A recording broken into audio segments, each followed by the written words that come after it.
وعلیکم ورحمۃ اللہ وبرکاتہ۔ آج کی کلاس میں انشاءاللہ تعالی بات ہوگی علم صرف و نحو پر۔ یہ اردو قواعد، اردو گرامر میں سب سے مشکل ترین مرحلہ مانا جاتا ہے طلباء کے لیے، طلباء و طالبات کے لیے۔ لیکن اصل چیز جو اس کے پیچھے یہ ہے کہ اگر آپ مجھ سے میری ذاتی رائے اس بارے میں پوچھیں گے، میں کہوں گا کہ یہ جو علم صرف و نحو ہے یا ترکیب نحوی جو ہے اتنا مشکل مرحلہ نہیں ہے اردو قواعد میں جتنا اس کو ایگزیجریٹ کیا جاتا ہے، جتنا اس کو مشکل مانا جاتا ہے اور مشکل پیش کیا جاتا ہے لوگوں کے سامنے۔ دراصل کیا ہے کہ ہم ہر چیز کے ساتھ جلد بازی اختیار کر لیتے ہیں، جس کا نتیجہ یہ نکلتا ہے کہ ہم اس چیز سے نہ تو متاثر ہوتے ہیں اور نہ ہی اس کو سمجھ پاتے ہیں اس سطح پر جس سطح پر ہمیں اس کو سمجھنا چاہیے تھا۔ تو جو چیز سمجھ نہیں آئے، جس کی بنیاد ہمیں پتہ نہیں، جس کے قواعد پتہ نہیں، جس کے اصول پتہ نہیں، اس چیز کو سمجھنے سے انسان قاصر رہتا ہے۔ ہمارے یہاں طلباء و طالبات میں ایک خامی ہے کہ وہ ہر چیز کو میمورائز یا یاد کرنے کے پیچھے دوڑتے ہیں، اور گرامر کا مسئلہ چونکہ الٹا ہے، یہاں پر رائٹنگ سکلز کو چیک کیا جاتا ہے، لہٰذا یہاں پر کچھ اصول، کچھ قواعد پڑھنے پڑتے ہیں، جس کے بعد ہی ہم ایسے رائٹنگ میں اپنی اس قابلیت کا اظہار کر سکتے ہیں، ایسے رائٹنگ پر قابو پا سکتے ہیں، اس پہ عبور حاصل کر سکتے ہیں، لیٹر رائٹنگ پر عبور حاصل کر سکتے ہیں۔ لیکن جب ہم اصول نہ پڑھے ایسے رائٹنگ کے مضمون نویسی کے، تو ہم محتاج رہتے ہیں اس چیز کے کہ ہم ایسے یاد کرتے ہیں، ہم مضامین کو یاد کرتے ہیں، جبکہ مضمون یا ایسی رائٹنگ تعلق رکھتا ہے رائٹنگ سکلز کے ساتھ، اور اس کے لیے کچھ اصول و ضوابط ہوتے ہیں جن کو سیکھے بغیر ایک بچہ، ایک اسٹوڈنٹ، ایک طالب علم کبھی بھی اپنے اندر وہ چیز ڈیولپ کر ہی نہیں سکتا کہ وہ خود ایسے یا مضمون لکھ سکے۔ اسی طرح لیٹر رائٹنگ، اور اسی طرح جہاں تک تعلق ہے علم صرف و نحو کا، اس میں بھی کچھ اصول ہیں، کچھ ضوابط ہیں، کچھ قواعد ہیں جن کو سیکھے بغیر ظاہر سی بات ہے ترکیب نحوی مشکل ہی معلوم ہوگی۔ لیکن میں آپ کو کہوں، اگر ہم ترکیب نحوی کے اصول و ضوابط دیکھیں تو یہ سب سے آسان تو نہیں کہوں گا، لیکن اتنا مشکل نہیں ہے علم نحو یا صرف و نحو یا ترکیب نحوی جتنا ہمارے بچوں میں اس کا ایک خوف پیدا کر لیا گیا ہے۔ اتنا بھی مشکل نہیں ہے، آسان ہے، لیکن ہر چیز کے لیے محنت کی ضرورت ہوتی ہے۔ اگر ہم آسان سے آسان ترین چیز پر محنت نہ کریں، وہ بھی مشکل معلوم ہوتی ہے۔ تو صحیح طریقہ تعلیم کے حصول کا کیا ہے کہ ہم جو چیز پڑھ رہے ہیں، جو تصور، جو کانسیپٹ پڑھ رہے ہیں، ہم اس کانسیپٹ کے پیچھے جو رولز ہیں، جو قواعد ہیں، جو ضوابط ہیں، پہلے ان کو دیکھ لیں، تب جا کر ہم اس چیز کو اچھے سے انڈرسٹینڈ کر سکیں گے، تب جا کر ہم اس چیز پر عبور حاصل کر سکیں گے۔ جہاں تک اب تعلق ہے علم صرف و نحو کا، اس کے ضوابط جاننے سے پہلے میں آپ کو بتاؤں، سنٹیکس اینڈ مورفولوجی کا انگلش گرامر میں جو کانسیپٹ ہے سنٹیکس اینڈ مورفولوجی، اسی کو ہم علم صرف و نحو کہتے ہیں اردو میں۔ اس میں کام کیا کیا جاتا ہے؟ ایک تو جو جملہ ہے، جملہ پہلے میں اب یہاں پر لکھ لوں کچھ چیزیں جس سے اس کو سمجھنا آسان ہو جائے گا۔ جملہ جو ہے، یاد رکھیے، جملہ کے لیے ہم اردو میں ایک اور لفظ استعمال کرتے ہیں جس کو آپ مترادف کہہ سکتے ہیں۔ جملہ کا مترادف سینونیم جس کو ہم انگلش میں کہتے ہیں، یعنی کہ ایک ہی چیز کے دو نام۔ جملہ جو ہے اس کا اور ایک نام اردو میں مرکب بھی ہے، یہ بھی آپ ذہن میں رکھیں، مرکب، کیونکہ یہ ساری چیزیں آگے کام آئیں گی۔ اور ان دونوں کو ہم ملا کر انگلش میں لکھتے ہیں سینٹینس۔ اب سوال ہے کہ یہ جو جملہ اور مرکب ہے، تھوڑا سا میں آگے چاہوں گا، بعد میں اس پر واپس آئیں گے انشاءاللہ تعالی۔ یہ چیز آپ ذہن میں رکھیں، جملہ کے لیے ہم مرکب کا لفظ استعمال کرتے ہیں۔ اب علم صرف و نحو میں کیا جاتا ہے، اس میں ہم جملہ یا مرکب کی سٹڈی کرتے ہیں، اس کے اندر کتنے پارٹس ہیں وہ دیکھتے ہیں، اور پھر اس کے اندر جو جملے کے اندر جو ورڈز آئے ہیں، جو الفاظ کا استعمال ہوا ہے، ان الفاظ کا آپس میں کیا تعلق ہے، उनका क्या रिलेशन है, वो कैसे एक दूसरे के साथ सेंटेंस में इंटर रिलेट है। जैसे मैं आपको एक एग्जाम्पल यहां पर दूंगा, एक मिसाल दूंगा मैं, आप इस मिसाल पर पहले गौर कर लें। मैं यहां पर लिखूंगा जैसे शौकत की टोपी। अब आप कहेंगे ये जो जुमला है, मैंने कहा पहले ही कि जुमले को हम बोलते हैं मुरक्कब भी। अब ये जो मुरक्कब है या ये जो जुमला है, इसमें हम कहेंगे इस जुमले में हमारे पास 3 अल्फाज हैं, जैसे शौकत, फिर है बीच में की, उसके बाद है आखिर पर टोपी। 1 2 3। एक तो हम ये देखेंगे इस सेंटेंस या इस जुमले के कितने हिस्से हैं, जिस पर मैं इंशाअल्लाह ताला बाद में आऊंगा। दूसरा हम ये देखेंगे इसमें शौकत की टोपी, इन 3 अल्फाज का एक दूसरे के साथ क्या ताल्लुक है। जैसे मैं कहूंगा आपको, ये टोपी जो है इसका मालिक शौकत है, ये इनके दरमियान ताल्लुक है, ये इसकी मिल्कियत है, प्रॉपर्टी है, और ये इस प्रॉपर्टी का ओनर है। शौकत इस प्रॉपर्टी का ओनर है। अगर हम एक आसान जुबान में समझने की पहली कोशिश करेंगे, आप इस चीज को पहले ध्यान में रखिए। इसी मिसाल से हम मालिक और मिल्कियत की मिसाल से हम आगे जाकर ये समझ सकते हैं कि जुमले में जो अल्फाज इस्तेमाल होते हैं उनका आपस में क्या ताल्लुक है।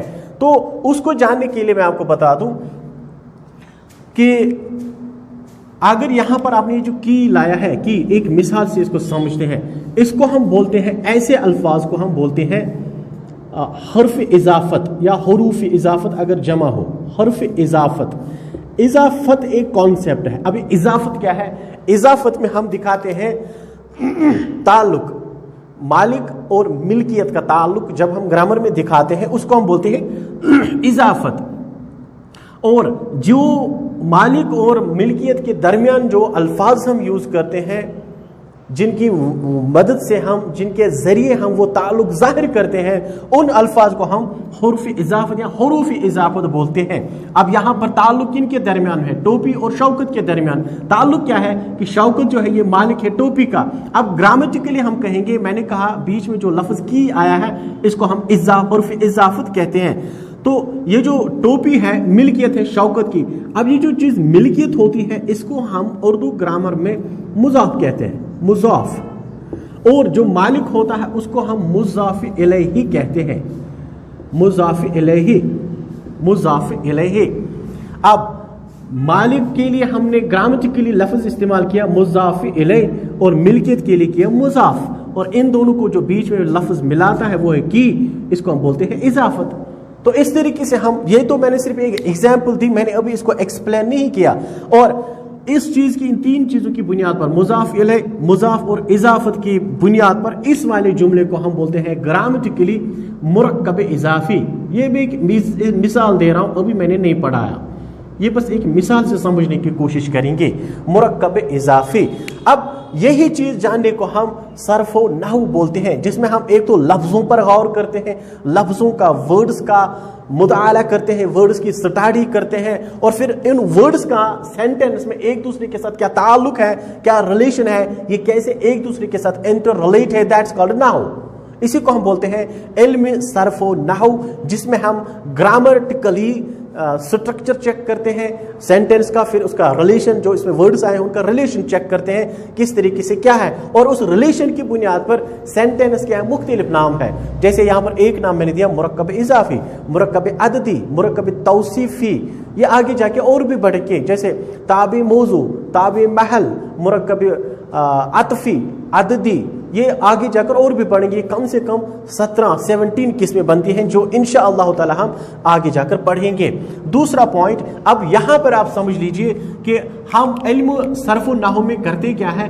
इसमें हम जुमला जो होता है, जुमला या जिसको हम सेंटेंस बोलते हैं, इस पर हम गौर करते हैं, इसकी स्टडी करते हैं कि जुमले का इस्तेमाल कैसे करें, जुमले के कितने पार्ट्स होते हैं, और फिर जुमले में जो वर्ड्स इस्तेमाल हुए हैं उनका एक दूसरे के साथ किस तरीके से, कौन सा रिलेशन है, कौन सा ताल्लुक है, उस ताल्लुक को जाहिर करना जो है उसी को हम तरकीबी नहू कहते हैं, तरकीबी नहवी या तरकीबी नहू। एक दूसरा पॉइंट यहां पर जो सबसे इंपॉर्टेंट है वो आप ये रखें याद कि अगर हम तरकीबी नहू के एतबार से देखेंगे, जुमले के हिस्से हैं 2। बात समझिए, इसको आप जुबानी याद रखिए। कि जुमले के अगर हम तरकीब नहव या इल्म सर्फ और नहव में देखेंगे, जुमले के दो हिस्से होते हैं। यहीं से हम शुरू करेंगे। अब वो दो हिस्से क्या है, यहां पर मैं लिखूंगा। एक है पहला हिस्सा, उसको हम बोलते हैं मुब्तिदा। अब ये मुब्तिदा क्या है वो भी मैं बोलूंगा। दूसरा हिस्सा है जिसको हम बोलते हैं खबर। ये बात आप जहन में रखिए। आमतौर पर स्टूडेंट्स के जहन में फिर ये आता है कि सब्जेक्ट एंड प्रेडिकेट, ये उसका माने नहीं है, कह सकते हैं लेकिन असल में ये पूरा उसका कॉन्सेप्ट नहीं है। सब्जेक्ट एंड प्रेडिकेट है, सही है, बट 100% सही नहीं है, जो इंशाअल्लाह ताला आगे जाके मैं बताऊंगा। और बहुत से लड़के स्टूडेंट्स को, तलबा और तालिबात को ये भी जहन में आता है कि मुब्तिदा से मुराद होगा सब्जेक्ट और खबर से मुराद होगा ऑब्जेक्ट। ये इसका माने नहीं है, क्योंकि वो असल में वर्ब का मसला है, वो असल में फ़ाइल का मसला है कि जिसका एक तो होता है फ़ाइल, कोई काम करना, और जिस चीज़ पर काम किया जाए उसको ऑब्जेक्ट बोलते हैं। ये वो कॉन्सेप्ट नहीं है। पहले आप इस चीज को अंडरस्टैंड कीजिए। अब ये चीज आप पहले मैं थोड़ा सा यहां पर आपको बता दूं। मुब्तिदा जो है पहला हिस्सा जुमले का, मुब्तिदा लफ्ज है असल में इब्तिदा, और मुब्तिदा उस लफ्ज को कहते हैं या उस कलमा को कहते हैं जिससे जुमले की इब्तिदा हो। तो ये असल में जुमले की इब्तिदा करने वाला लफ्ज होता है। जुमला की मैं आसान बनाने की कोशिश कर रहा हूं, जुमला की इब्तिदा करने वाला लफ्ज, और इसी को हम सब्जेक्ट भी कह सकते हैं लफ्ज, और इसी को हम इंग्लिश में सब्जेक्ट कह सकते हैं। लेकिन खबर का माने फिर ऑब्जेक्ट नहीं है, खबर का माने फिर प्रेडिकेट बन सकता है, जो इंशाअल्लाह ताला आगे देखेंगे कितना वो सही है कितना गलत है। अब ये खबर जो है कि खबर जो है पहले लफ्ज को छोड़कर, पहले जो जिससे लफ्ज जुमला की इब्तिदा होती है उस पार्ट को छोड़कर, सब्जेक्ट को छोड़कर जो रेस्ट ऑफ द पार्ट है सेंटेंस में, उसको हम खबर बोलते हैं। जुमले का अगला हिस्सा, जुमला का अगला हिस्सा, ये बात आप याद रखिए। अगला हिस्सा जो मुब्तिदा के बाद आता है उसको हम बोलते हैं खबर। दूसरा पॉइंट ये भी आप याद रखें, सर्फो नहू के एतबार से जुमले की दो किस्में होती हैं। पहले मैं ये बेसिक पॉइंट्स बताऊं, जुमले की दो किस्में होती है। दो किस्में क्या क्या? एक होता है जुमला इस्मिया और दूसरा होता है जुमला फ़ाइलिया। अब ये क्या है? अक्सर लोग यहां पर कंफ्यूज हो जाते हैं कि जुमला इस्मिया और जुमला फ़ाइलिया में मसला फ़र्क क्या है। मैं आपको यहां पर बता दूं, इसको आप कैसे समझ सकते हैं, आसानी के साथ याद रख सकते हैं। जुमला इस्मिया और जुमला फ़ाइलिया में फ़र्क क्या है? देखो फ़र्क क्या है। मैंने अभी आपको कहा कि जुमले के दो हिस्से होते हैं, मुब्तिदा और खबर। मुब्तिदा के बारे में आप याद रखेंगे हमेशा ये इस्म होता है, चाहे जुमले इस्मिया हो चाहे जुमले खबरिया हो, मुब्तिदा हमेशा इस्म ही रहता है। भले ही कभी कभार हमें समझ नहीं आता कि ये इस्म कैसे है, लेकिन वो इस्म होता है, जो गौर करने पर बाद में समझ आता है। ये चीज आप याद रखिए कि मुब्तिदा हमेशा इस्म होता है। अलबत्ता जो खबर है, खबर तब्दील होती है। खबर कभी इस्म के ताल्लुक से होती है और कभी फाल के ताल्लुक से होती है। अब समझिए बात, मैंने यहाँ लिखा जुमला इस्मिया में क्या होता है, जो दोनों पार्ट होते हैं जुमले के, मुब्तिदा और खबर, वो दोनों इस्म होते हैं। तो हम इस तरीके से लिख सकते हैं, इस्म प्लस इस्म। मुब्तिदा तो हमेशा इस्म ही रहता है, याद रखिए।